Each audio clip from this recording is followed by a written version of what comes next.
صاحب جو صدر صاحب کا تاحیات استثناء یہ تو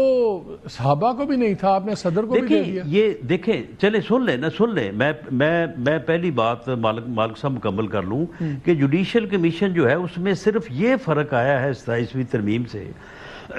کہ اس کے جو ممبرز پچھلے 15 سال سے چلے آ رہے ہیں اور جس کے اوپر کبھی کسی کو اعتراض نہیں ہوا، اس میں صرف 4 لوگ نئے داخل ہوئے ہیں جن کا تعلق پارلیمنٹ سے ہے، ان میں سے 2 اپوزیشن کے ہیں اور 2 گورنمنٹ کے ہیں۔ اب اس سے مجھے بتائیں کہ کس طرح سے عدالتیں جو ہیں وہ غلام ہو گئی ہیں اور کس طرح سے جو ہے یہ صرف ایک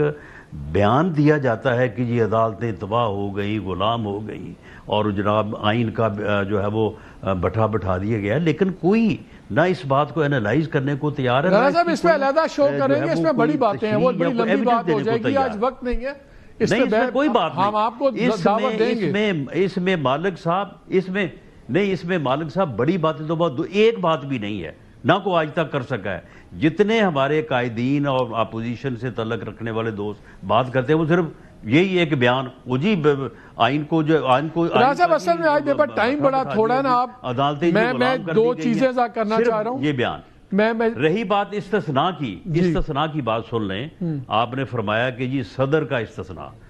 دیکھیں بات یہ ہے کہ بعض چیزیں معروضی حالات میں جو ہے وہ وقوع پذیر ہوتی ہیں اور اگر حالات بہتر ہو جائیں تو وہ واپس بھی ہو سکتی ہیں۔ آپ مجھے بتائیں کہ اگر آپ ایک ملک کے صدر کو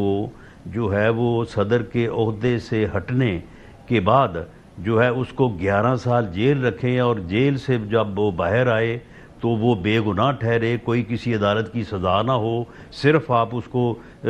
جو ہے وہ جیل کٹوائیں، اس کے بعد وہ دوبارہ صدر بن جائے، تو ایسے حالات میں جو ہے وہ اس قسم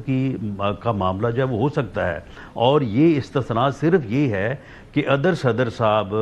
اپنی مدت صدارت کے بعد ریٹائرمنٹ کی زندگی گزارنا چاہیں تو پھر ان کو جیلوں میں عدالتوں میں نہ گھسیٹا جائے۔ یہ کہاں لکھا ہوا ہے رانا صاحب اس لاء کے اندر؟ تو پھر یہ استثناء جو ہے ختم ہو جائے۔ استثناء دیا ہوا ہے، یہ کنڈیشنلٹیز تو کہیں نہیں ایکسپلین ہوئی نہیں۔ جی نہیں، وہ پرووائیڈڈ ہے، آگے پڑھیں نا ذرا، وہ آرٹیکل پورا پڑھیں ذرا، اس کو پڑھ لیتے ہیں، اس پہ آپ پہ علیحدہ پروگرام کریں گے، بیکاز جوڈیشری پہ بھی کافی باتیں ہیں، لیکن ایک چیز مجھے آپ بتا دیں، اب آپ کی میجورٹی ہوگی، مولانا صاحب نے کہا ہمارے سے انہوں نے رسمن بھی بات نہیں کی، پیپلز پارٹی اب پرانی تنخواہ پہ کام کرے گی، اب تو آپ کی میجورٹی بھی ہو گئی، اب آپ کی گورنمنٹ کو کوئی خطرہ نہیں ہے، حکومت میں رہنے کے لیے آپ کو پیپلز پارٹی کی ضرورت نہیں ہے، صرف آئینی ترمیم کے لیے ضرورت ہے، تو پیپلز پارٹی کو بھی اب آپ ذرا ٹھنڈ پروگرام کریں گے؟ نہیں ایسا بالکل نہیں ہے، ہمیں مولانا کا بھی بے پناہ احترام ہے اور مولانا سے بھی ہمارے رابطے برقرار رہیں گے، اور پیپلز پارٹی ہماری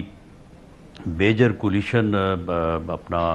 الائی ہے، تو پیپلز پارٹی کے ساتھ جو معاملات جس طرح سے طے ہوئے اسی طرح سے چلیں گے۔ 28ویں ترمیم